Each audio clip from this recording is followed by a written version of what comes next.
आदशु यज्ञ में एक शंख रखा गया था कि जिस समय यज्ञ की पूर्णता होगी तो शंख अपने आप बज जाएगा। तो ब्रह्मा जी भी यज्ञ में थे, भगवान शंकर भी थे, बड़े बड़े ऋषि मुनि थे, सबने वहां भोग लगाया लेकिन शंख नहीं बजा। तो युधिष्ठिर जी ने भगवान श्री कृष्ण से पूछा, महाराज शंख नहीं बजा। तो उन्होंने कहा अभी यज्ञ पूर्ण नहीं हुआ, किसी अकिंचन महाभागवत ने प्रसाद नहीं पाया। बोले इतने बड़े बड़े सिद्ध ऋषि मुनि आए और उनके प्रसाद पाने से शंख नहीं बजा। अकिंचन भक्त तो कौन ऐसा अकिंचन भक्त रह गया जो राजस्व यज्ञ में निमंत्रण नहीं दिया गया। भगवान ने कहा तुम्हारे द्वारे रोज आते हैं वो। बोले प्रभु ऐसा कौन भक्त है जो रोज दरवाजे आता है और मैंने उसका स्वागत नहीं किया। तो बोले आपके यहाँ झाड़ू लगाने वाला स्वपच वाल्मीकि। बोले प्रभु वो अनन्य भक्त है। बोले महान अनन्य भक्त है और उनके हृदय में भक्ति का अभिमान भी नहीं है। अर्जुन और भीमसेन को भेजा,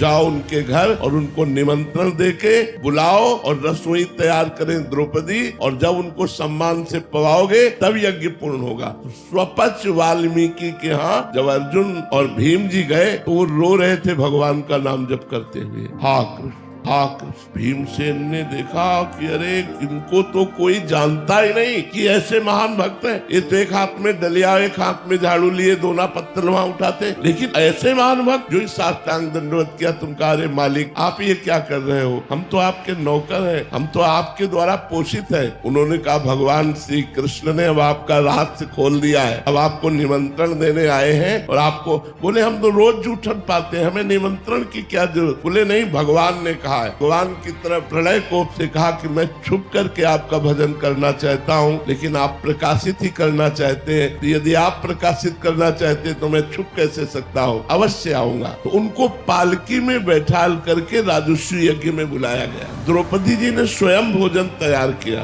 और जब वो पाने बैठे तो खीर सब्जी दाल कढ़ी ये सब एक में मिला लिया, सब मिला लिया। द्रौपदी जी को अच्छा नहीं लगा, पूरी रात अलग अलग व्यंजन बनाती रही।